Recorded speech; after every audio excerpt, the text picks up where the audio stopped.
Forgive me if the story that I'm about to share with y'all starts off a little dark. I promise, by the end of the video, we're all going to be shaking our fists at the devil saying, "Screw you, devil!" Now, I'm going to be using some different words by the end of the video, but I didn't want to start the video off cussing. All right? But people need to remember that everything in life isn't always going to be sunshine and rainbows. We are all going to have our own trials and tribulations. Two things that people need to remember. Number one, you are not the only one going through these types of things. All right? And number two, what doesn't kill you makes you stronger. Now, due to the zinger in this story, I just want to go ahead and tell my family members, mom, grandma, especially, I'm okay. All right? I'm fine. In all actuality, I'm better than fine because a new door has opened up for me. And we'll touch on that a little bit later. All right, so we're all good. I'm just sharing my story because I've already learned my lessons from it. I've grown from it, and we're moving forward. All right, I don't need any drama. I don't need any pity or sympathy from y'all. I'm good. All right, we thugging it out. Now, before I get into the story, let's go ahead and start off with the message because I understand that most people won't make it to the end. All right, there's a huge difference between God and the devil. I know, mind blowing. I know. I'm ahead of my time with that one. But it's how they come to you in your time of need. Yes, the devil will come to you in your time of need. But see, the difference between God and the devil is that God gives willingly and abundantly. The only so-called cost that God has is that all you have to do is call on his name and he's there for you. The devil, though, his cost is something that you're more than likely not going to want to give him when the time comes to pay your debt. You feel me? You see, the story begins with me already being kind of in a mood. I made a video, the January 8th New Year's Resolutioners video, where I talked about this quote that I heard and I'm paraphrasing, but January is for dreamers, December is for reality. Everyone in January 1st, it says, I'm going to do this, I'm going to do that, I'm going to do this. In December, did you really do it? Yes or no? Did you accomplish that goal that you set out for? Yes or no? And you see, I was in the mood because I have like these 3 things in my head that I want to manifest, that I want to experience in my life. And it just seems like I have to do more and more and more. I have to wait and wait and wait. And sometimes my patience gets thin. And my bad moods often come from my own impatience, not trusting God. Not trusting the universe, acting like I have to help God and the universe out to bring things into my life. You feel me? So I was already kind of in a bad mood. To get myself out of this mood, I decided to just watch a movie, And it was from me watching this movie, I realized that I have a huge trigger. My trigger is watching like really riveting. It has to be a really good scene, really powerful scene. But it's scenes of like war veterans going through PTSD breaks, like psychological breaks when they have their PTSD moments. They're back in the mud, they're stuck in the trenches, they're in the darkness, they hear the voices, the screams, they can hear the screams, they can see the fire, all that type of stuff. Because even though their body is out of the war, their heart and their mind is there. And sometimes that eats at me too. So whenever I see that, it puts me in that same type of mindset where my PTSD comes from college. And I've shared my story with that multiple times. Now, I'm renowned for not doing well in the winter. It really does feel like my soul dies in the winter, It's like I'm always moody. I'm a lot darker than normal. I'm already a dark kind of individual, but I'm even darker. I'm even going deeper into the depths of my soul in the winter. Cabin fever, seasonal depression, all that type of stuff are factors into it. But I know that my cells feel cold. They go back to college, right? So I hit my trigger and, the thoughts that started running through my mind started going crazy. All of my shortcomings, all of my insecurities, all of my things. This is what happens when you don't cast your burdens unto God, you see?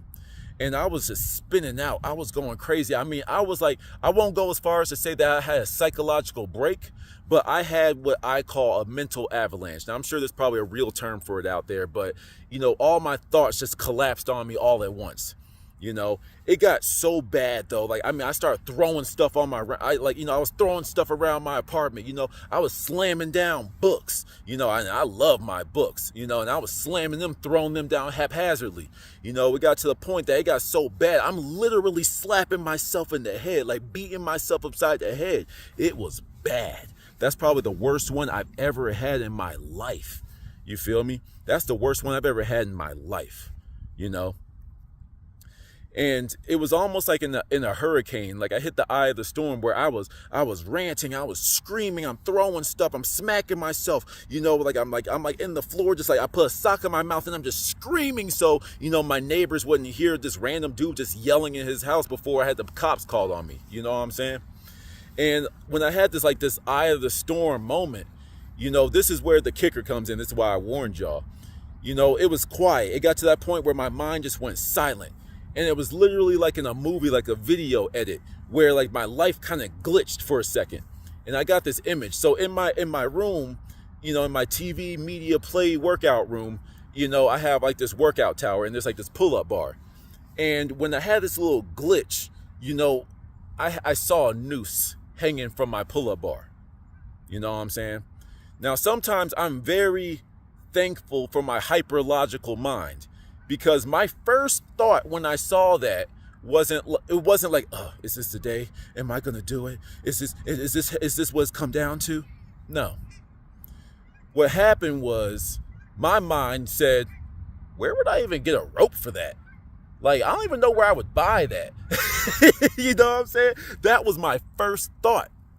My second one, however, was, wait a minute. I'm too pretty to kill myself.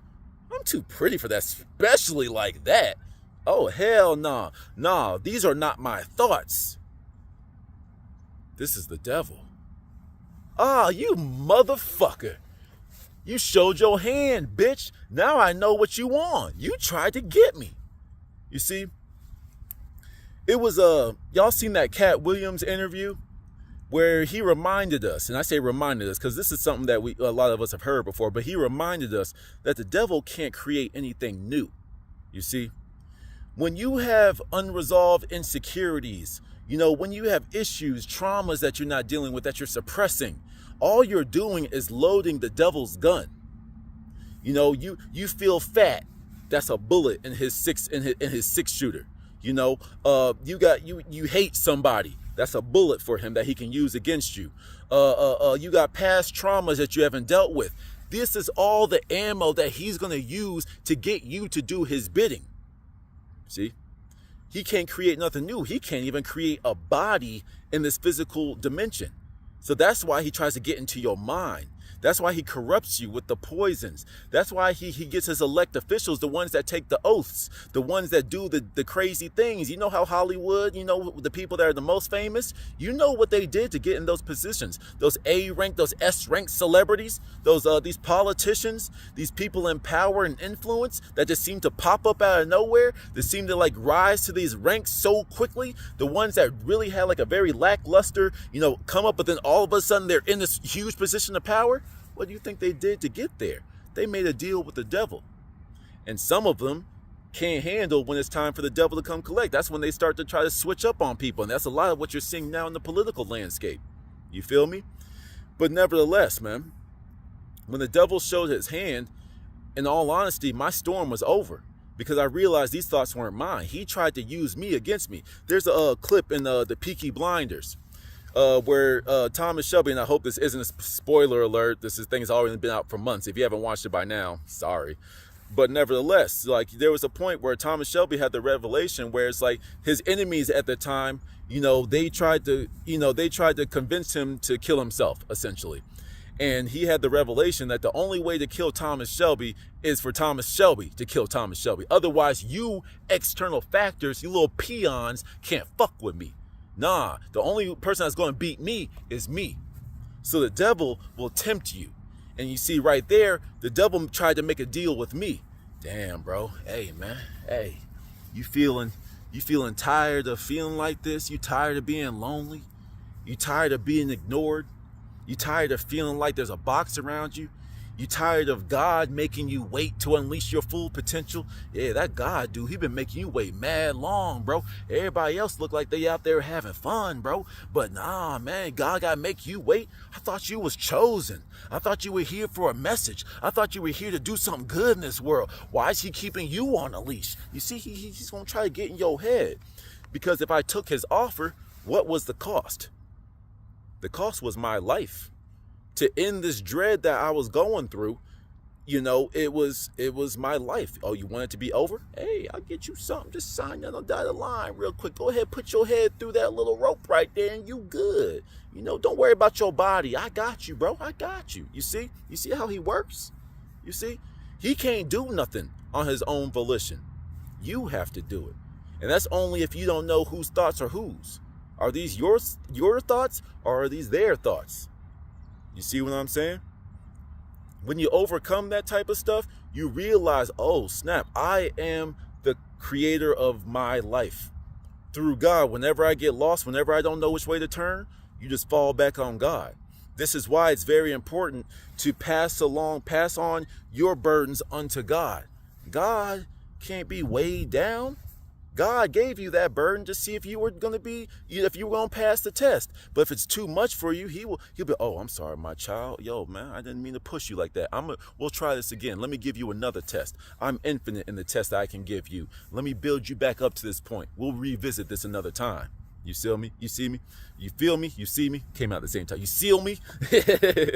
But nevertheless, now I bring up the test because I talked about a door that was opened up for me, right?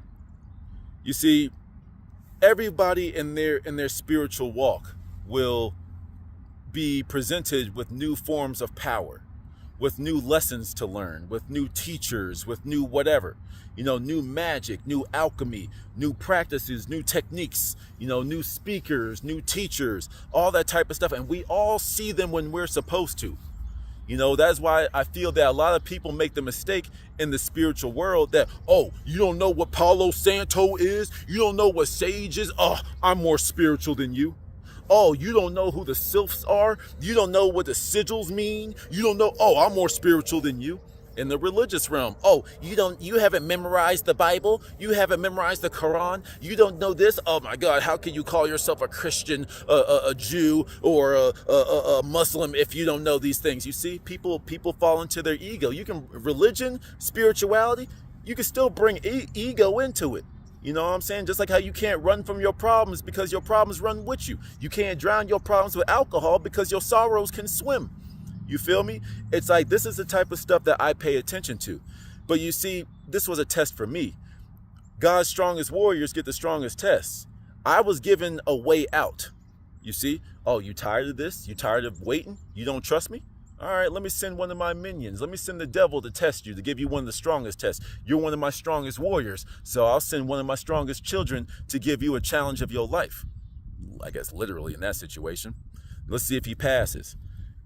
I actually came to this revelation this morning. That's why I'm recording this, because when I passed this test and I started to cuss out the devil, I was like, yo, fuck you, bitch. That's why you got kicked out the house, motherfucker. That's why you had to run away and try to go do some other thing. God gives to all of his children, his obedient children, he rewards us openly and abundantly.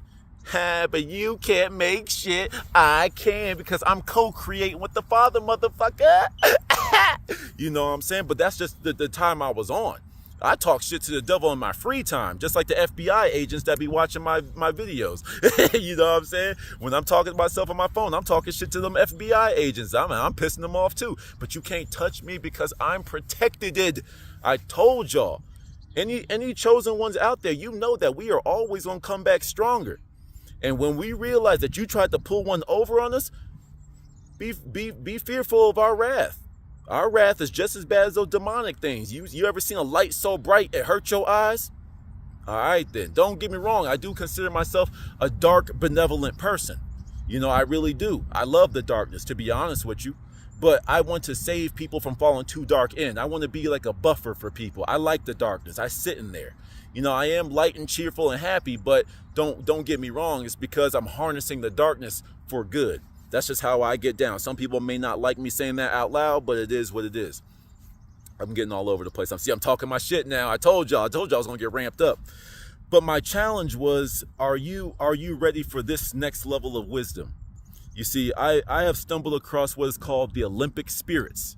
Some people have probably already known about this. And to be honest with you, you may already be working with them under different names. You know, whether they're archangels, whether they're planetary gods, you know, whether they're Greek, Roman names, Saturn, Jupiter, Venus, Mars, all that type of stuff. See, I never cared about that type of stuff. I never liked powers outside of me. But I realize now, it's like, you know, from this, I started to learn about why is my name Prince.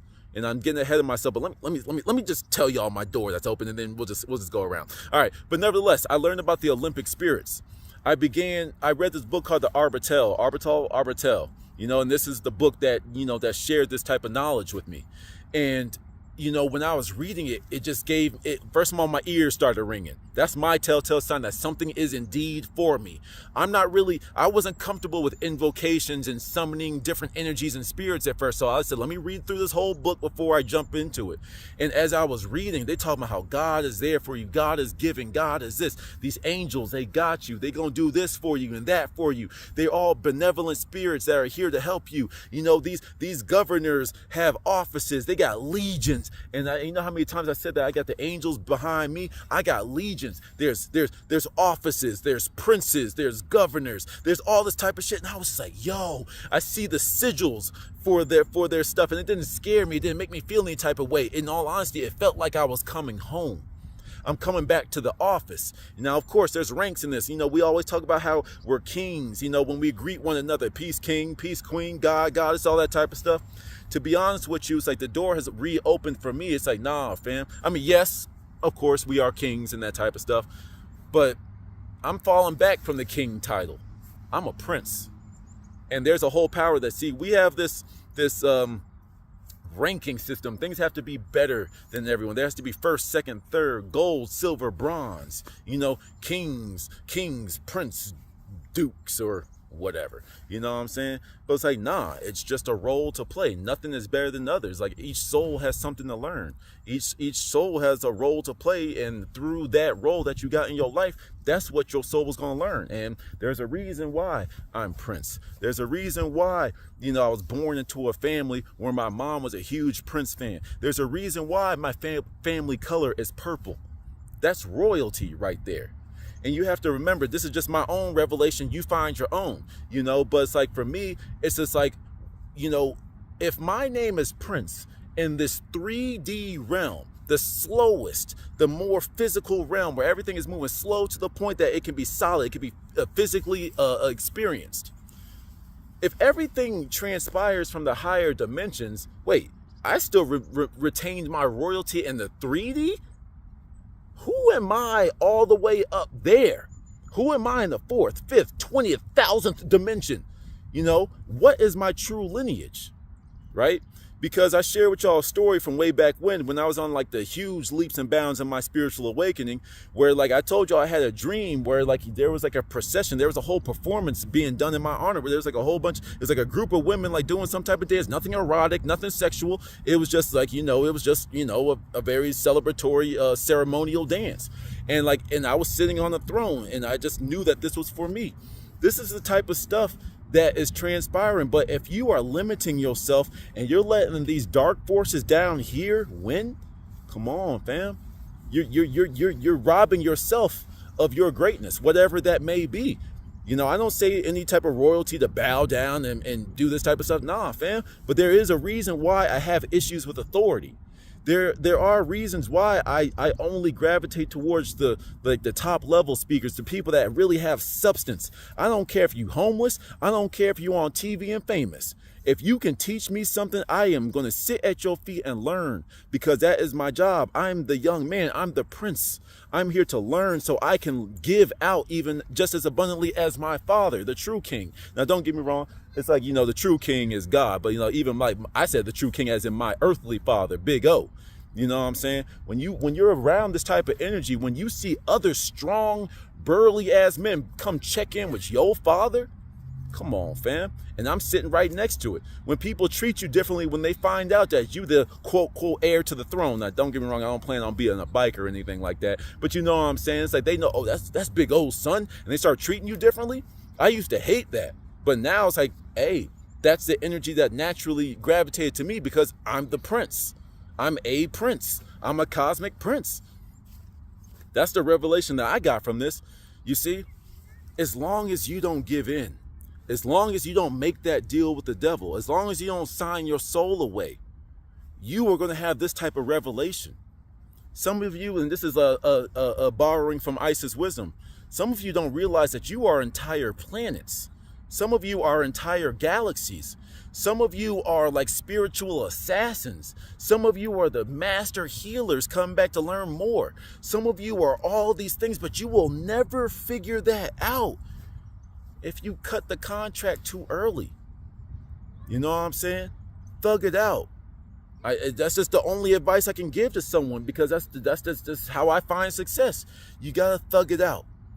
You know, there's always the light at the end of the tunnel. You have to remember that it's always the darkest before dawn. You know, if you give up too early, you'll never see the greatness that lies behind the greatest challenge of your life.